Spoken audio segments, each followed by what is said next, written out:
국무회의가 늦어져서 오늘 브리핑이 좀 많이 늦어졌습니다. 네, 국무회의 결과 관련해 브리핑하겠습니다. 강유정 대변인입니다. 이재명 대통령 주재로 오늘 오후 제36회 국무회의가 열렸습니다. 오늘 국무회의에서는 법률 공포안 22건, 전시 법령안 31건, 법률안 1건, 대통령령안 4건, 일반 안건 1건과 부처 보고 2건, 그리고 2건의 토의가 진행되었습니다. 이 중에서 전시 법령안 31건은 을지연습에 대비한 전시 대통령 긴급 재정, 경제 명령안 등으로 이재명 대통령은 수십 년 전 만들어진 법안을 베끼다 보니 시대 상황과 동떨어진 게 많다면서 제대로 한번 점검할 것을 지시했습니다. 그 외 자세한 내용은 브리핑 후 배포될 보도자료를 참고해 주시기 바랍니다. 비공개로 진행된 국무회의의 부처 보고는 고용노동부가 마련한 중대재해 감축을 위한 조치 대응과 국토부가 마련한 건설 중대재해 대응 방안이었습니다.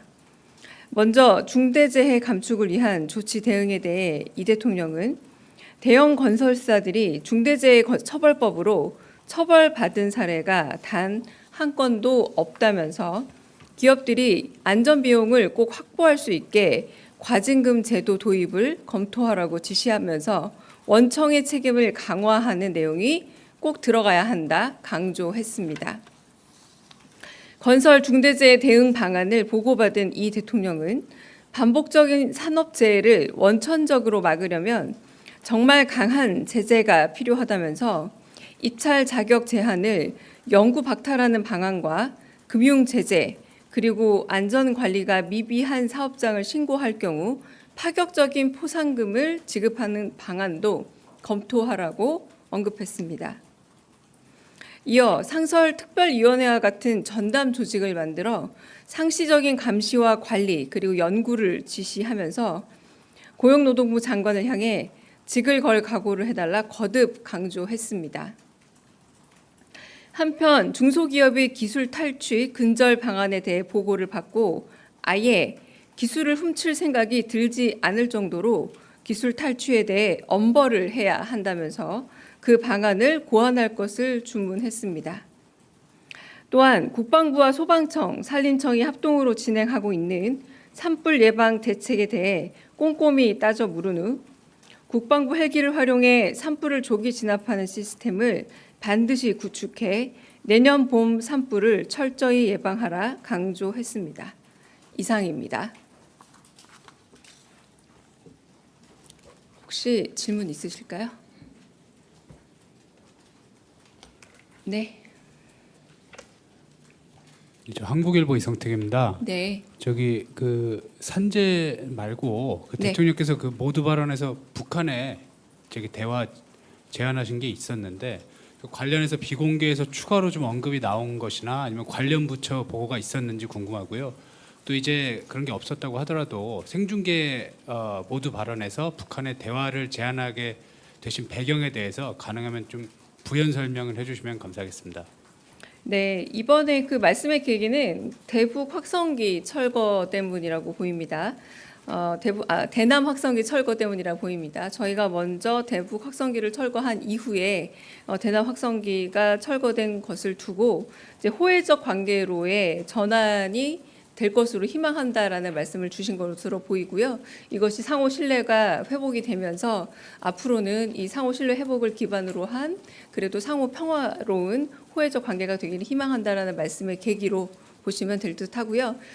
회의 중에는 특별히 이 부분에 대해서 남북 관계에 대해서 좀 더 얘기한 바는 없고 오늘 준비된 토의 내용이 워낙 길고 또 이 산재 부분에 대해서도 꼼꼼히 다루느라 또 회의가 길어졌기 때문에 더 이상 다룬 내용은 없었습니다. 네. 네, 저 TV조선 최민식입니다. 그 오늘 국무회의에서 몇 가지 대책들이 논의가 됐는데 고용노동부랑 국토부에서 마련한 보고들이 논의가 됐는데 이게 그러면 정부 입법으로 준비가 되는 건지 좀 궁금하고요. 그리고 그 최근에 여천 NCC 부도위기 사태가 좀 화제인데 요거 관련해서 보고가 예정된 게 있는지 궁금합니다. 지금 여러 가지 그 중대재해에 대한 대응 방안들이 나오긴 했지만 뭐 구체적인 입법 사례 내지는 그러니까 정부 입법이냐 혹은 국회 입법이냐 이런 여러 가지들이 나오고 있는 거잖아요. 근데 거기까지 간다라기보다는 뭐 여러 가지 제재 강화 방안이라고 하는 게 더 낫겠죠. 제재 강화 강안이라던가 혹은 철저한 조사를 거쳐서 엄중 처벌을 한다. 그리고 경제적 불이익을 어떤 식으로 부과할 것이냐라는 조금은 구체화되었지만 아직은 법안까지 간 단계라고 하기는 조금 어렵습니다. 그러니까 법안까지 가지 않았으므로 정부 입법이다 이렇게까지 가기는 조금 설익은 상태다라고 말씀드릴 수 있겠고요. 지금 특정한 기업의 어떤 상태에 대해서 얘기를 오늘 논한 바는 따로 없고 그래서 뭐 건설 현장의 산업재해에 대해서 이제 안전관리 책임과 처벌을 강화하겠다. 뭐 이런 정도의 이야기들이 오간 그런 대책 회의였다라고 보시면 될 것 같습니다. 네. 다른 질문 또 있으실까요? 네. 먼저 하고 듣겠습니다. 네, 대변인님 유시스 김용록입니다. 네. 지금 부처들이 예산 편성 작업 중인 걸로 알고 있는데요. 네.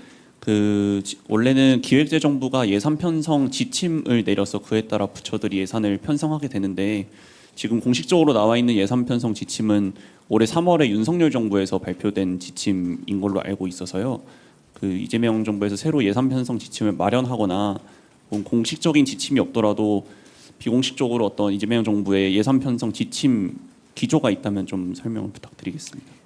제가 알기로는 그 기재부 안에 있는 플랫폼을 통해서 예산이 혹시 낭비성이 있는 것인지 혹은 불필요한 예산에 있어서 혹은 시민의 참여를 통해 의견을 받은 것으로 알고 있습니다. 낭비성 예산에 대해서 한 달 정도 가량 그런 부분에 대해서 시민들에게 받았고요. 그래서 그런 낭비성 예산 같은 것들을 반영해서 그런 부분에 대해서 적극 반영한 것으로 알고 있고요. 제가 이 부분이 지금 엠바고인지 아닌지가 확실하지가 않아서 제가 조금 이따가 비보도 전제로 조금 말씀을 드릴 텐데 예산 관련된 다른 또 좀 경청 행사라고 해야 될까요? 좀 관련돼서 좀 더 많은 의견을 듣는 행사 같은 것들도 좀 마련을 할 계획으로 알고 있어서 결국은 이 예산이라는 걸 좀 더 낭비를 줄여가는 건전 재정 쪽으로 좀 그런 쪽으로 계획을 갖추고 있는 것으로 제가 알고 있습니다. 네네. 네. 저 한겨레 시향천입니다. 임명식 국민 임명식 관련해서 국민의힘 지도부랑 이준석 대표랑 천하람 원내대표랑 이명박 전 대통령 불참 통보했다는 보도가 있었는데 사실인지 확인 부탁드리고요. 네. 그리고 추가로 혹시 또 불참 통보한 인사들이 있는지 궁금합니다. 네, 제가 오늘 거의 내내 회의를 하느라 제가 그 부분에 대해서 정확하게 확인이 안 된 상태라서요. 확인한 이후에 답을 드릴 수 있을 것 같습니다. 다른 질문도 있으실까요? 네, 질문 없으시면 여기까지 하겠습니다.